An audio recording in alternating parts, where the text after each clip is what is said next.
Hi, welcome back to another episode of the Holistic Pharmacy Podcast. I have with me today Dr. Melissa Balizan. She is the whole health pharmacist, and I'm so excited for her to tell us exactly what that means and what she does. So, welcome to the show. Thank you. I am so excited to be here. Yes, welcome, welcome.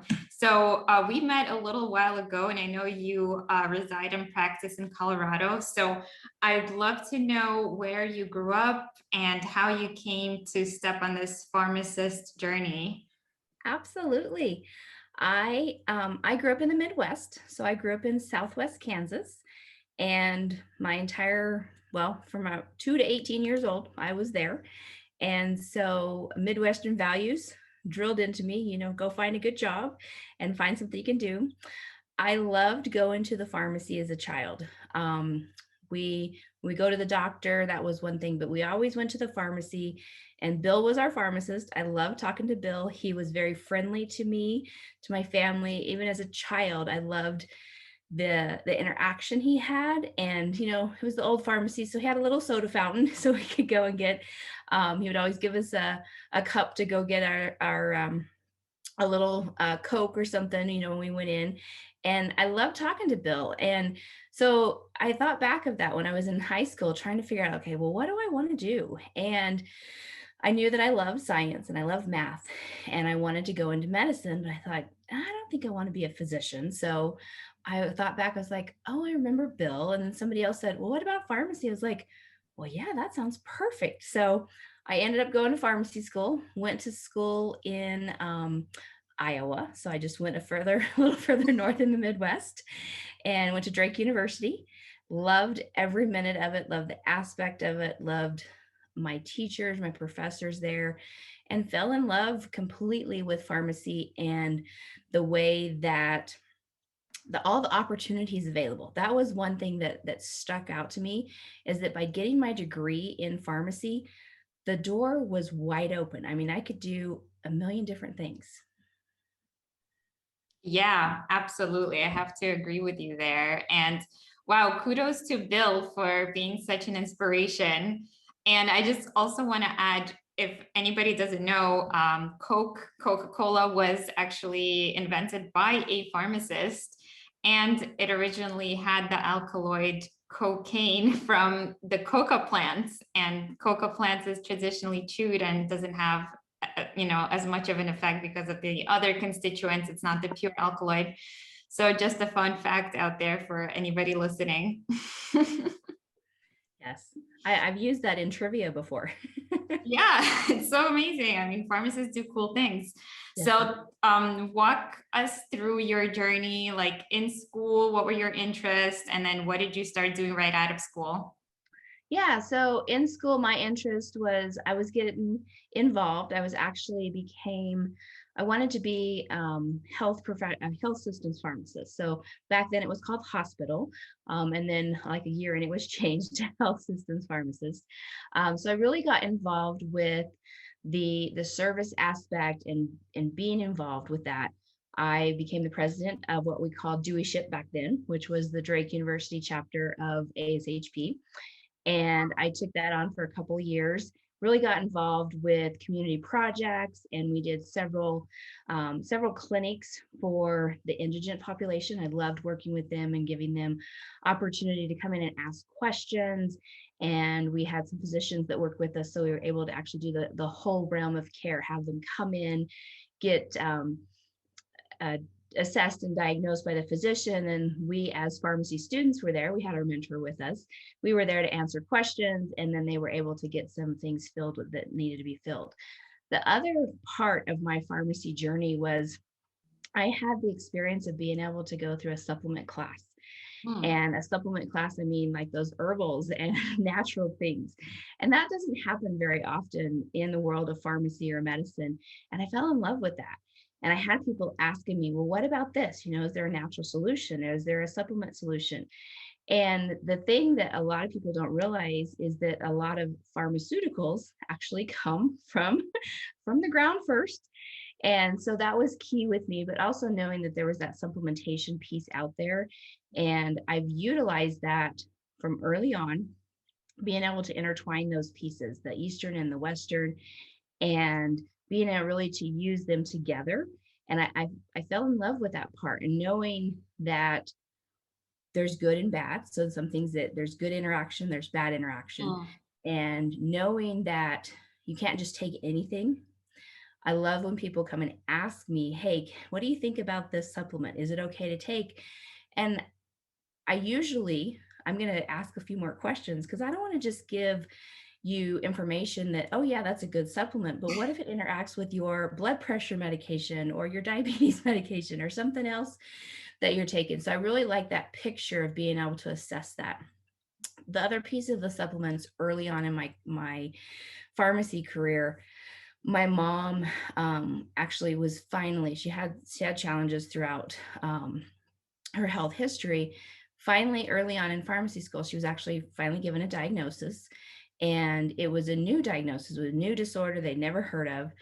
And what I was able to do with knowledge and research is we were actually able to get her to a supplement regimen to help control that particular blood, it's called a blood disorder, that particular disorder, and actually get her off of, they had her on some chemotherapy, which was not appropriate. It was the best at the time. It wasn't a specific indication though. So we got her to a supplement regimen, and that sparked an interest, another avenue of getting her to that. And she's still on that particular regimen. She's doing great with it. And so knowing that the two can be intertwined has been a piece of it. And so once I graduated, of course, I wanted to go into the health system. So I went into a hospital position and was considered dispensing clinical pharmacist. So it was a smaller facility. So I had the ability to do both, which was great because it gave me the knowledge to be able to use the knowledge that I have in working with the physicians and rounding with the physicians, and still have the aspect of being able to dispense and learn those new medications that maybe I hadn't heard of yet, because there's a whole bunch of them.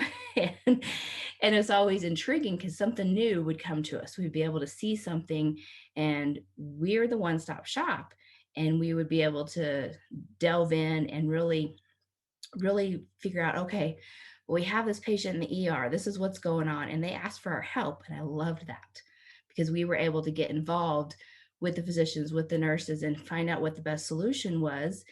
And sometimes throughout the length of my career there was times where we looked at supplementation. We pulled in references, we pulled in resources, and that's a challenge in an institution setting to be able to get something approved like that.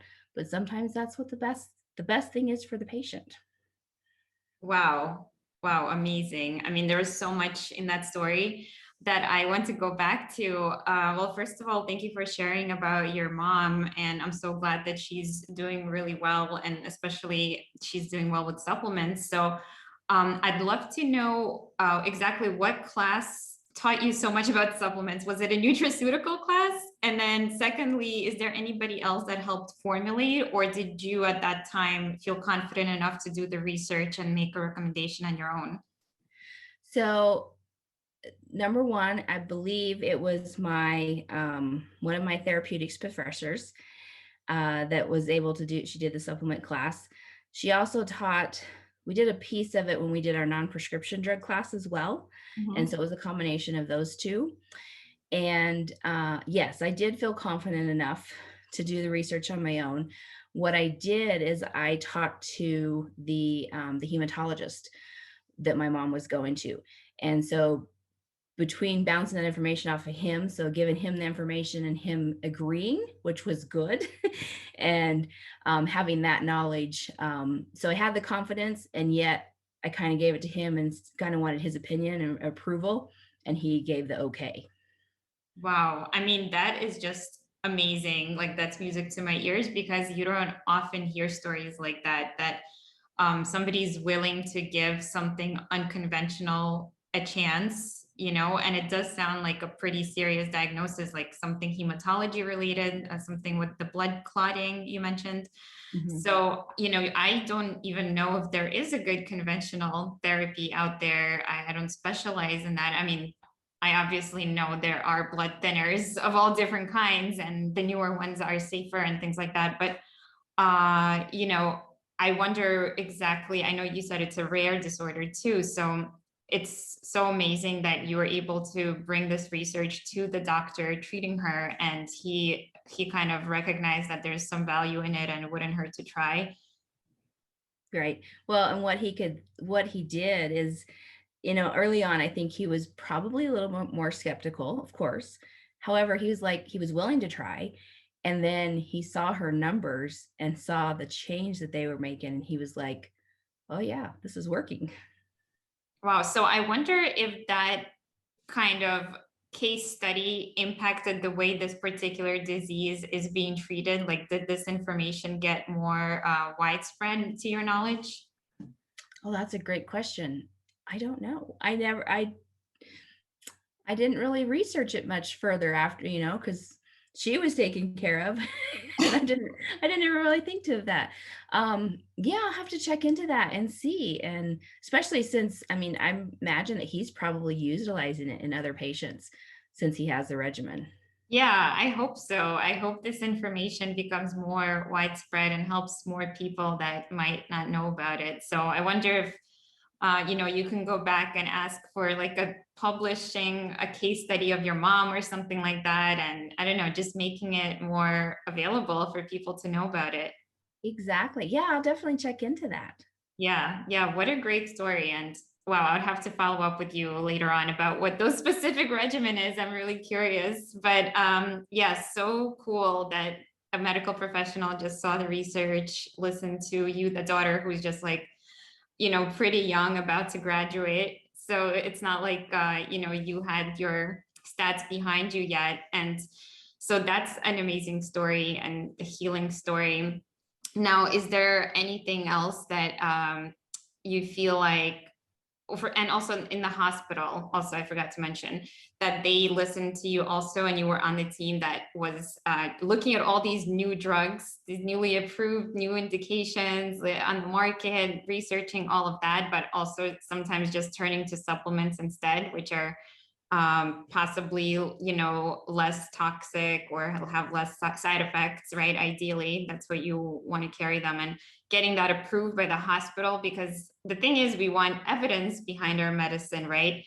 And then we want insurances to pay for things and things like that. So I love that you were able to do that on your team, and I also hope this model keeps spreading to other hospitals. Yes. Yeah, it was very it was unique, and we were blessed to be able to do that. And this was also in Iowa. No, this was in a Colorado town. So you already moved to Colorado. So how many licenses do you hold across states? I actually just have my Colorado license. I took the board out here and decided that that's where I wanted to be, and so I I had intern licenses, of course, in Iowa and Kansas, but just the one makes it simpler for me. I like it that way. I only have one too. But yeah, I'd love to know why you made the move to Colorado. Was it this job opportunity, or is there something else that you liked about it? Um, I always loved Colorado. We used to vacation out in Colorado, and probably the biggest pull was that my fiance, now husband, was out here, and so that was a big pull. He had a job out here, and so when I graduated, I was looking for something in the area here. Great, awesome. Glad things worked out like that. Yes. Yeah. So then, was there another job after the hospital, or can you talk a little bit about the transition period and then what you're doing now? Yeah, so I had a couple of different positions with within the hospital setting. So I was, because we were in that area, we were in a smaller community.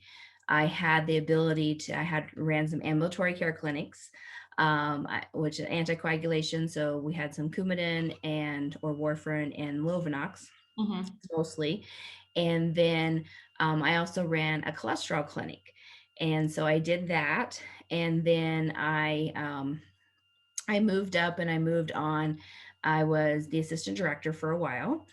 And so went through some growing there and learned a lot, and after got to a point where I had kind of outgrown where I was. And so that's where I really transitioned out into being the whole health pharmacist and being on my own. I decided that I went through I went through a period of really some stressful things, which stress is huge and stress can kill. And so that's my message now, is to really look at and help with stress management. And I say whole health pharmacist, and that because the mind, body, and spirit all have to be aligned together, whether we're looking at, lifestyle medicine, supplementation, Western medicine, pulling all those together. And so I look at that whole picture and incorporate the stress management and the self-care into what I do now.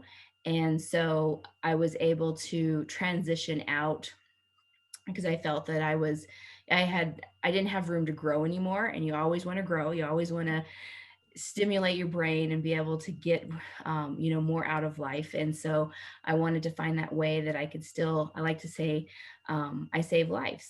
And from day one I've been doing that, and I'm still doing that. And being able to have people imagine what their life can be like if they can get down and optimize, get off of medications, get down to the bare minimum of supplementation, and really help them prolong not going to a hospital, not getting a condition, not being diagnosed with something. That's my key now. That's what I strive for now, is to really help them do that. Yeah, I love what you said. The goal is to be healthy on your own and not rely on some of these external things. The goal is not to replace a medication with a supplement. The goal is to, get the least amount of interventions and get the most amount of health for and vitality and well-being and just happiness. Exactly. That's one thing that is key to me, is really optimizing. And I'm glad that you said that. I love that you agree with that, because so many people are just like, oh well, I take 4 prescription meds and now I take 8 supplements. I got off my prescription meds. That's not necessarily the best thing for you either.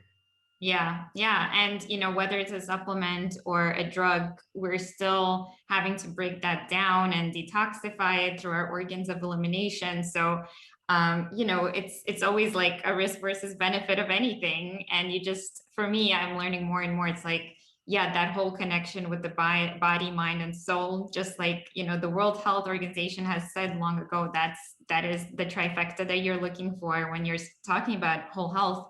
So, how can we access those other realms of us in order to get us more physical health? Because most of us, notice our physical health first.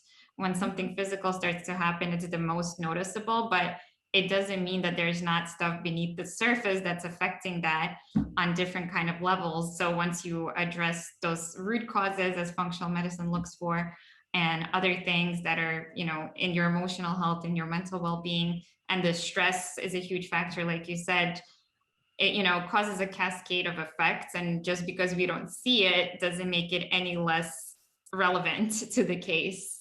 That's so true. That is so true.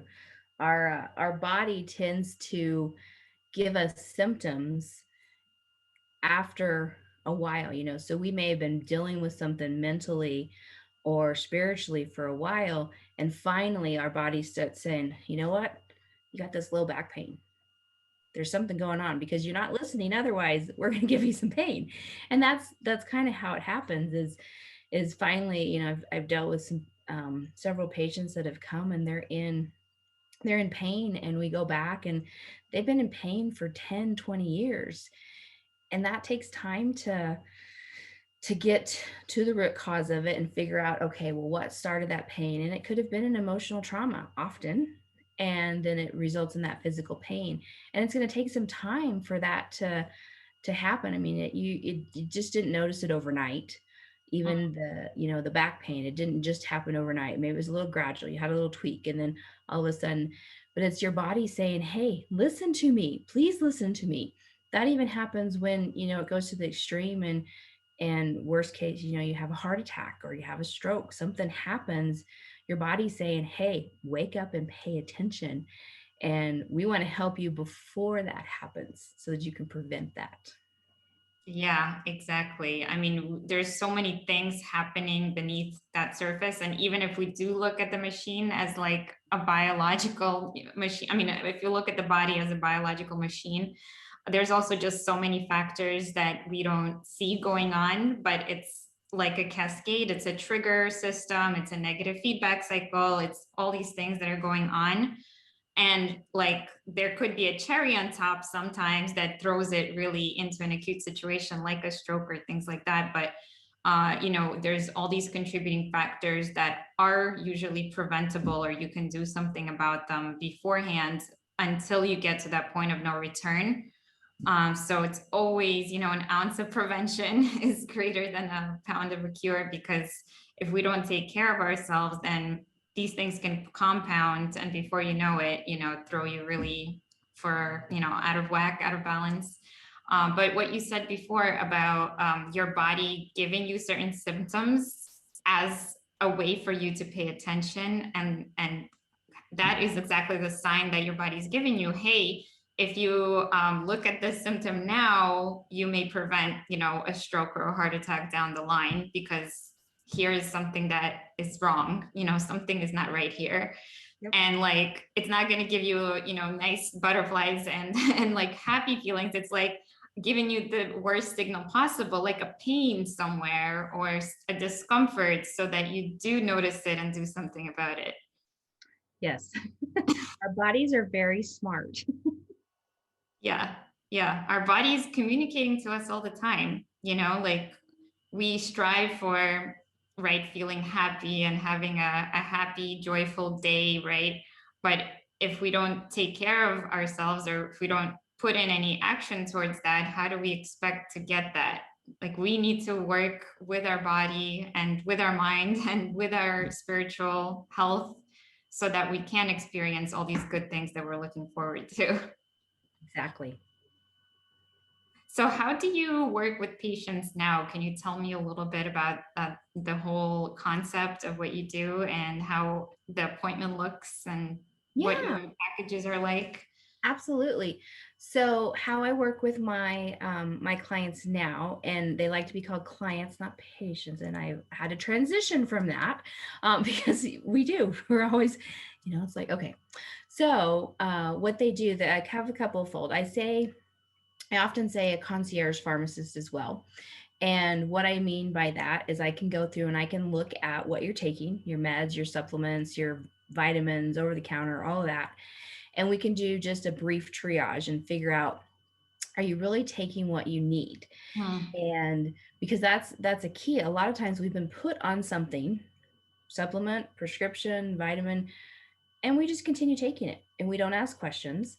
And so that's a quick thing that I go through, and people are very interested to find out that even if they're completely on a supplement regimen, did one just the other day, and I took her off of two things. I recommended that she take off two things, and she went ahead and stopped. She's like, oh yeah, I've been taking that for 5 years. And I'm like, well, why? Why did you start it? And so I asked those questions of, why are you taking it? Why do you feel you need to take it? And getting to that point, and even if your physician told you to take it, we can still ask the question, is it appropriate now? It may have been appropriate at that time, but is it appropriate now? So my biggest thing when you work with me is I do a lot of education. I give you a voice and a choice, letting you know that based upon your diagnosis, your condition, your symptoms you're having, we go through and we come up with a goal in that whole health picture. So we look at the mind, we look at the body, we look at the spirit, we look at exercise or movement, I like to say. We look at nutrition, we look at all of those pieces, including your supplements that you're taking, your prescription meds you're taking, your over the counter, your things you take once in a blue moon, to figure out, okay, what is best for you and what is best for this new diagnosis? And what is your goal? Is your goal to get off of those prescription meds? Then let's put that into our plan. And that plan, of course, doesn't happen overnight. It's going to take some time. It takes a few months. Typically, I like to work with people for a minimum of 3 months, sometimes up to 6 to a year. I'm committed to you if you're committed to you. And so working with you, and I want to walk alongside you on your health journey. And a lot of the time, my phrases that I say is one step at a time. We Mhm. do things simply. We take it one step at a time. And that was a phrase from my mom, which that's a whole nother story. Um, but one step at a time in your health journey, and so that you can see that improvement. We'll set all your goals, and then we start with the thing that's going to make the most difference, or the thing that you're going to see the difference in to start with, because that's going to build your confidence and your motivation and help you want to continue. And then you're going to be able to accomplish that, move on to your next goal, have more energy, have more time with your family, whatever it is that we're looking for. You're going to be able to do that. And I wrap it all with that beautiful picture of that stress management. So you learn all kinds of stress management techniques and self care, because self care is huge. We need to make sure we take care of our bodies. If we don't do that, we don't have it. You only get one body. Your health Mhm. is your most important asset. And so you got to make sure you take care of that. So I help you do that, get you either helping maintain it or getting you to that point where you need to be, and help you make healthier decisions so that you can live the life you want now, and you can have that ability. I mean, I can't see the future, but I can hope that you won't have that episode where you end up in the hospital or end up with the diagnosis that you don't want. We can do is what we can to prevent that if we start with the whole health. Wow. I mean, there's so much wisdom with that approach. And I want to just point out a couple of things. So, first of all, with the client versus patient distinction, I think that is super important because, everybody's health is relative to everybody else's. And also, there's a spectrum of normal, and this comes into play with mental health and all types of health. If you say that somebody's a patient, you assume that they're sick, they have an illness of some sort, and there's like this negative connotation that there's something wrong with them, right? And we don't ever want to feel that way. We want to feel like, everything is good, right? Well, and we're on our way to becoming even healthier. But we don't want to have this term, define something wrong or ill with us.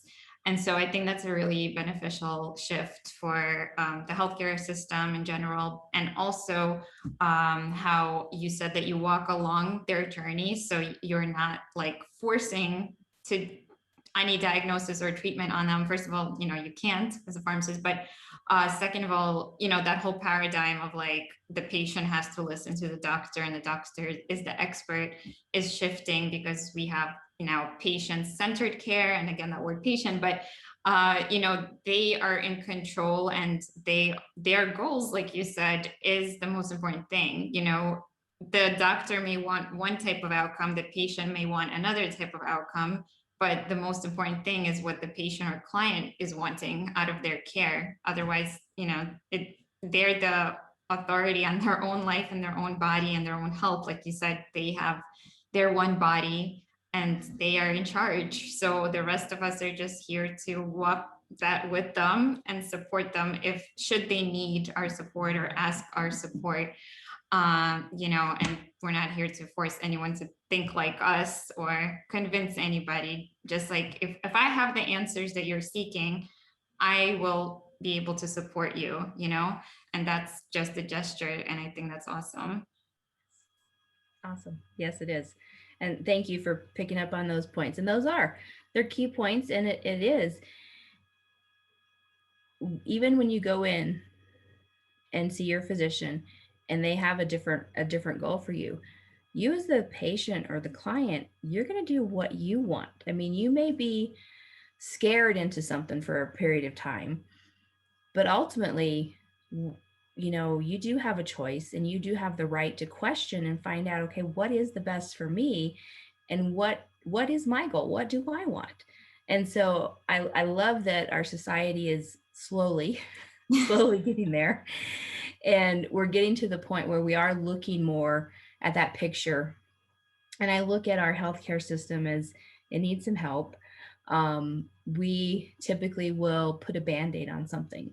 And I'm trying to pull that off and get us to the point where we're not just slapping a band-aid on. We're not just giving you something else to cover up a symptom like we've done for so many years, whether that's another prescription or another supplement to cover up a side effect of something that you're having. So we want to peel that band-aid off and really look at and do that deep dive and figure out, okay, what can we do? And yes, then we're going to have to take that simple step, that little step to get to the next point.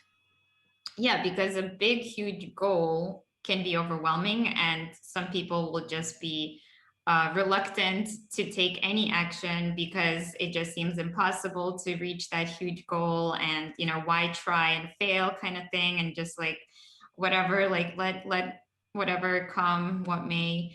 But the thing is, when you make it into a manageable step-by-step plan and have these milestones to get to, that is much more achievable. And then you have that accountability from a person that you're working with that is guiding you and supporting you and giving you advice. And, that support piece is, I think, key, because like you said, sometimes you're in a doctor's office and you kind of want to please the doctor by doing what they say. And, if some intervention, if they ask you how it's working for you, you want to say that it worked, but sometimes it just doesn't, and you still kind of want to impress someone else with your results. But the thing is, like, nobody else matters. It's you and your health and your life and your journey. So, you're in control. And what you said about choice, the more choices open up, the more empowered that person is, that client that's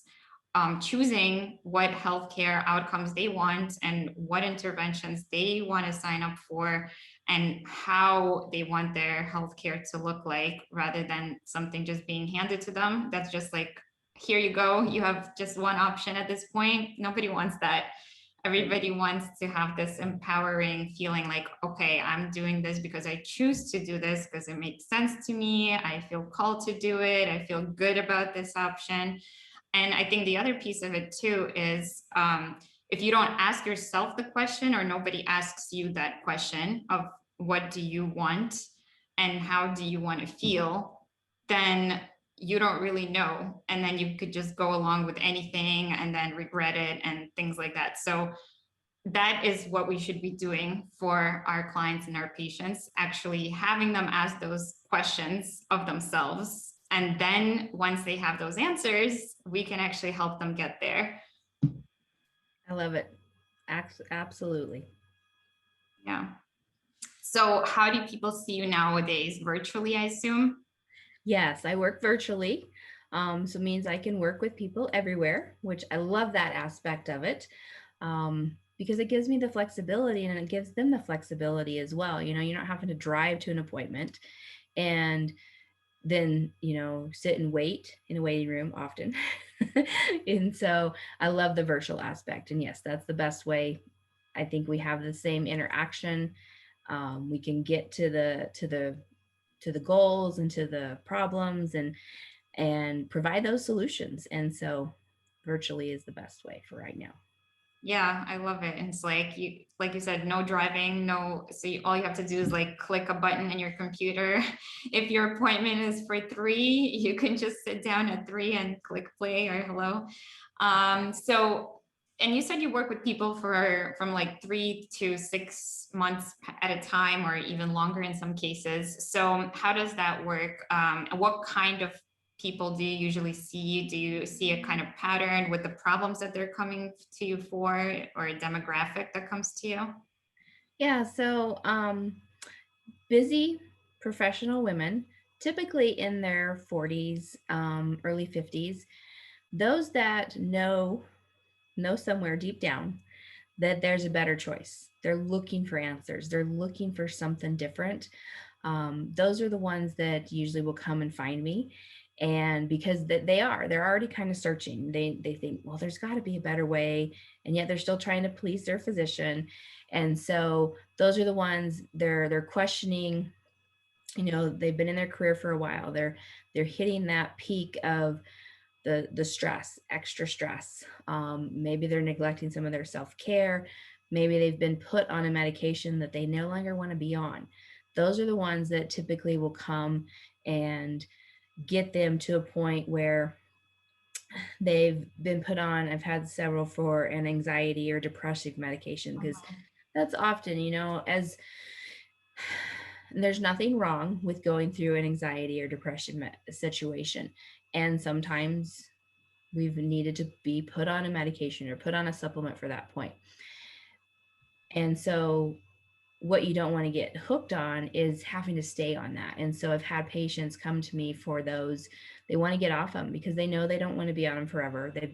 Maybe it helped them through the crunch that they needed to get through, or they're looking for healthier solutions.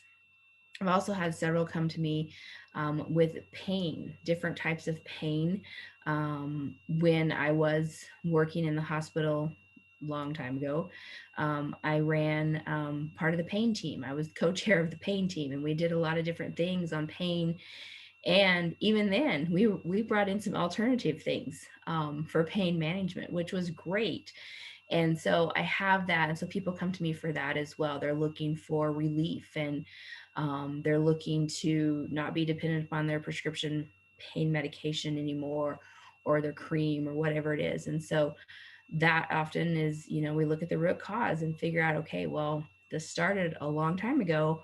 It's going to take a while to work through that. And that's why I really want to be there on your journey. And your journey is more than a day. Your journey is more than a week. And so 3 to 6 months is a good start.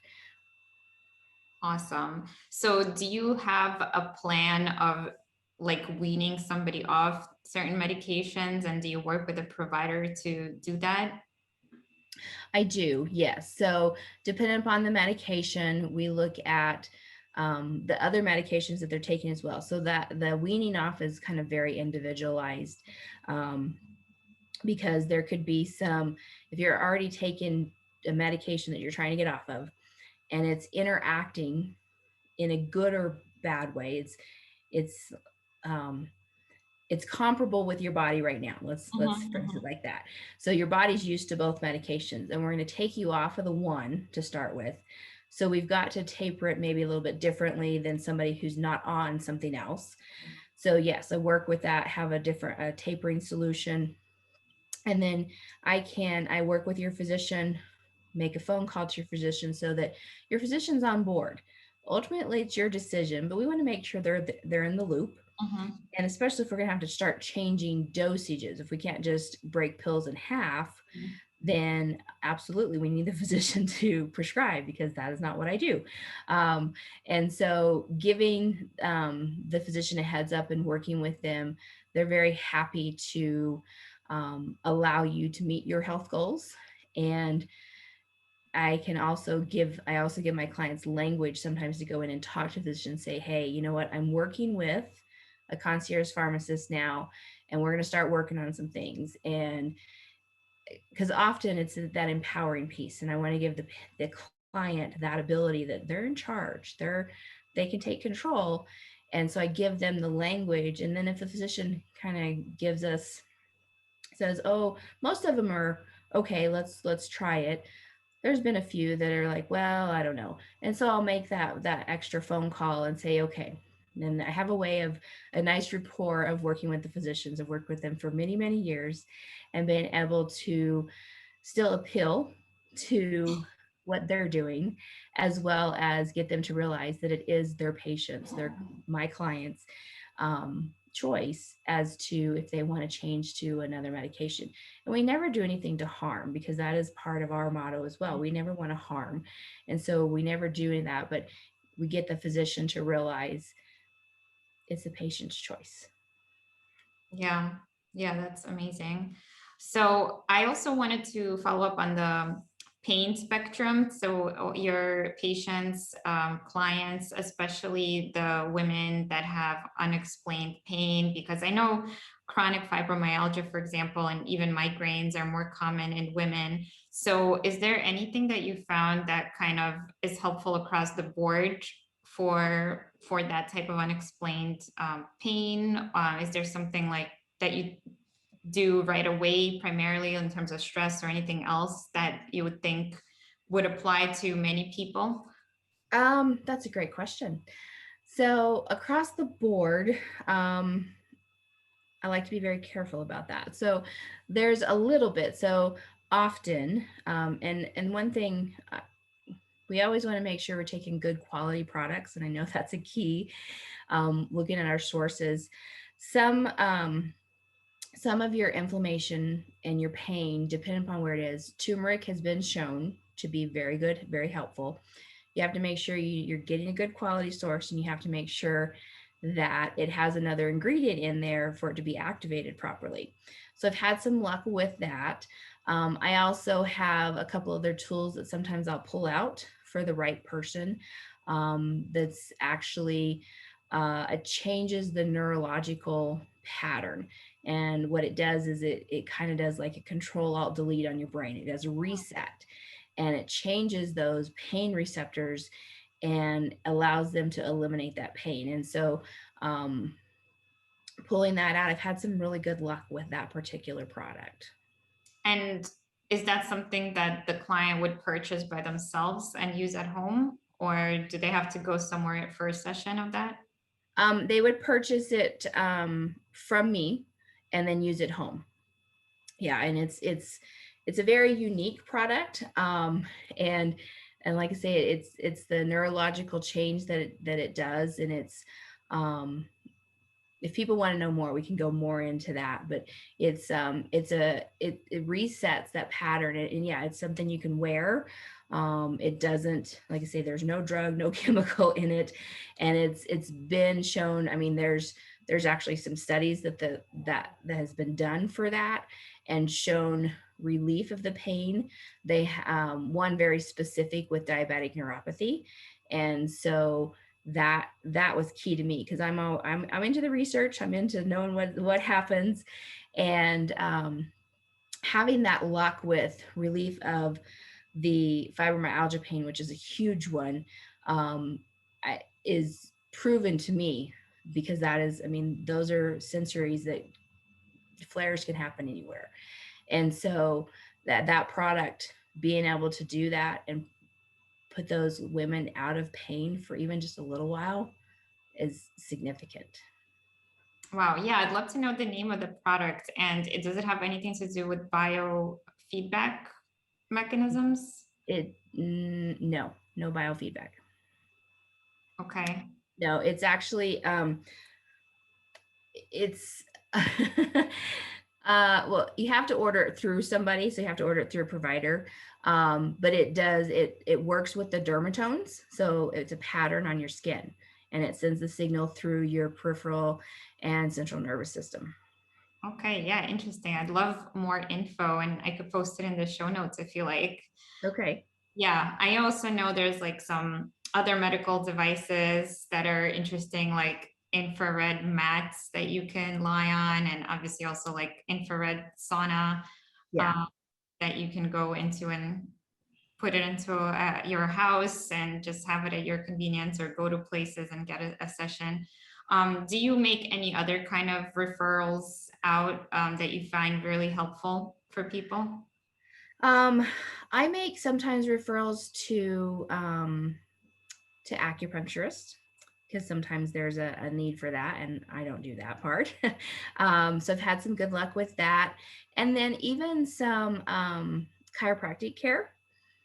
And let's see, what else have I referred out to? I have a large referral network for if there's something in there that I don't do specifically. Those are probably my two key ones: the acupuncturist and the chiropractic, and then even self-care. Massage. So that's a key one that people need to realize that massage is a very good stress reliever. Yeah, yeah, I want a massage, definitely. It's kind of like what you consider a splurge, right? Expense, but it's like you said, a form of self-care. So, it's like if you have to pay someone to do it, but it's therapeutic, you can consider it as a therapy and a prevention, something that you're investing in for your long-term health. Absolutely. Yeah, it is.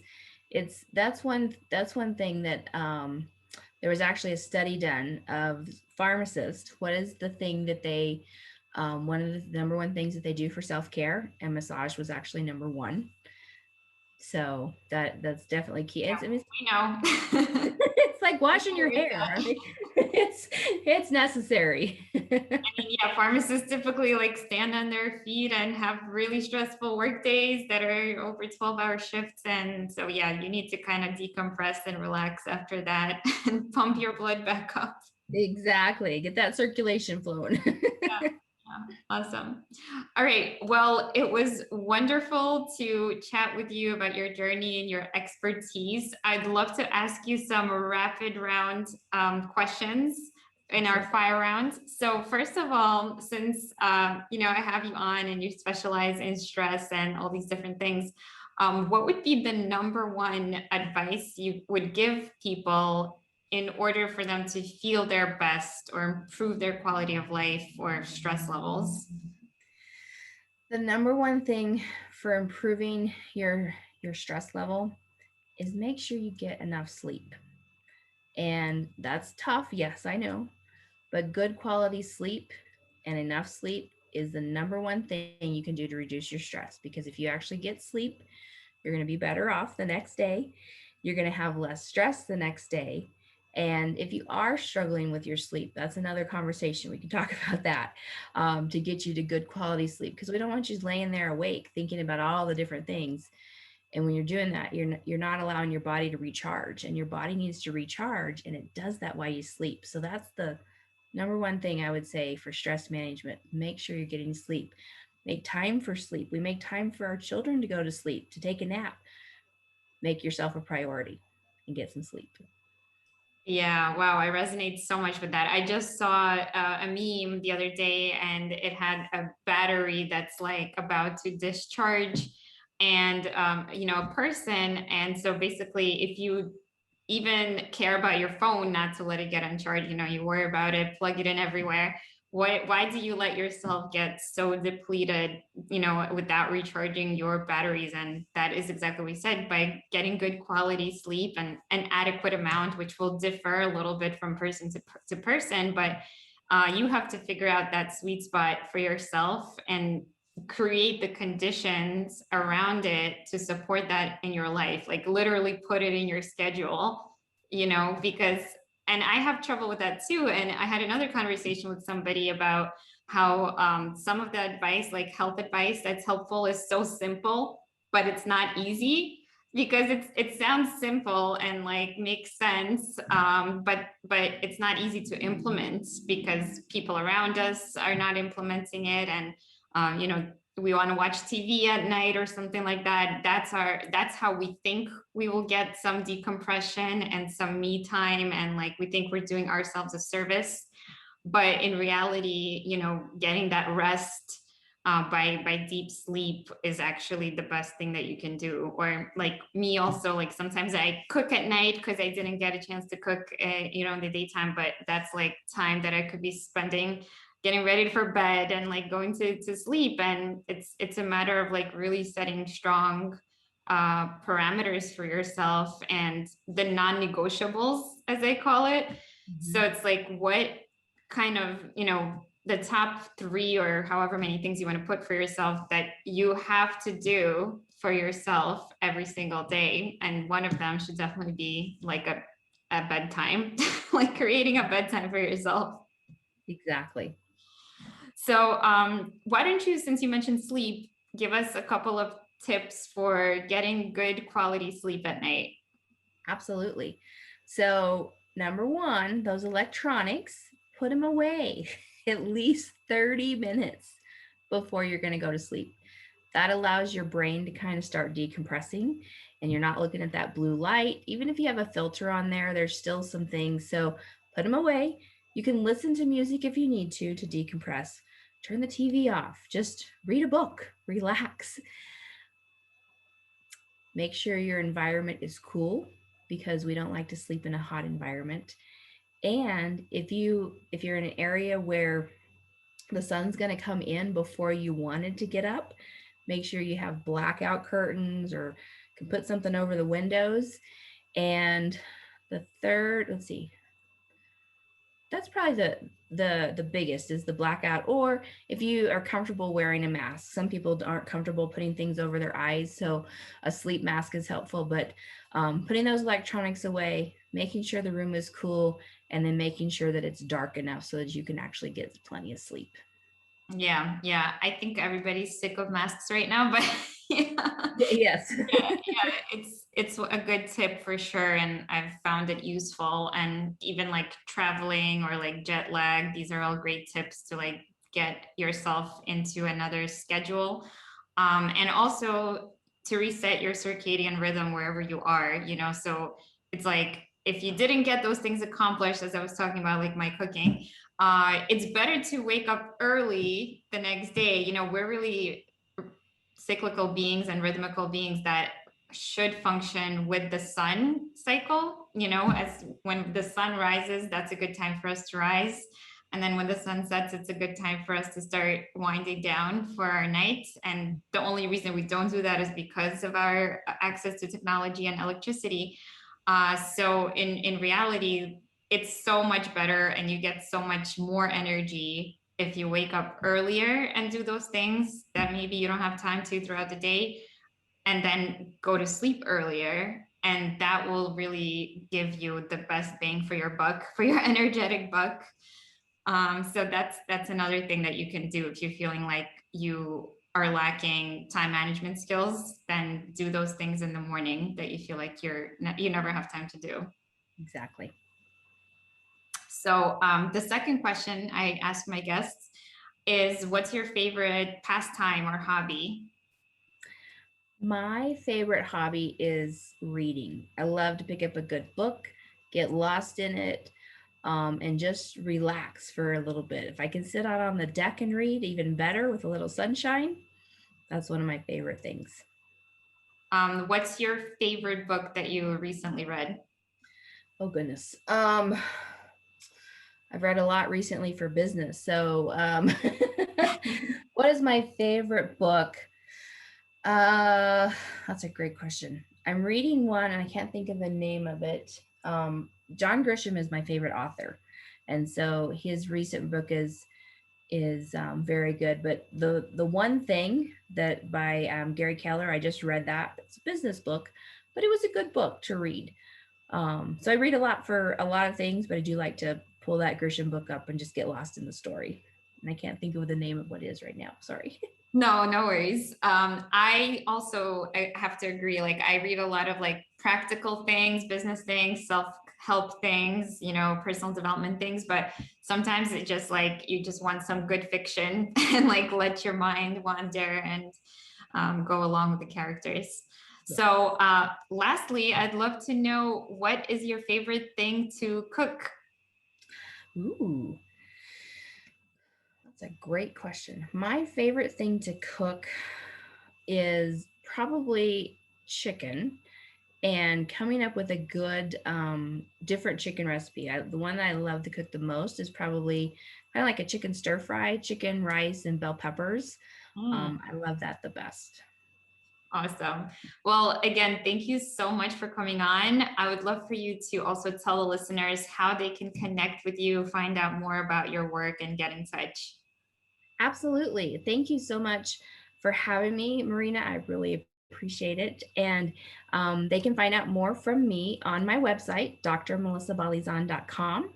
And I have information on there. I have a couple of free downloadable things, and then more information on products. And we can talk about, they can learn more about me, who I am, right there on my website. Awesome. So yeah, I'll have that link on the show notes and any other links that you want to share so people can get in touch and learn a little bit more. So again, thank you so much, and I hope you enjoy the rest of your day. Thank you. Bye.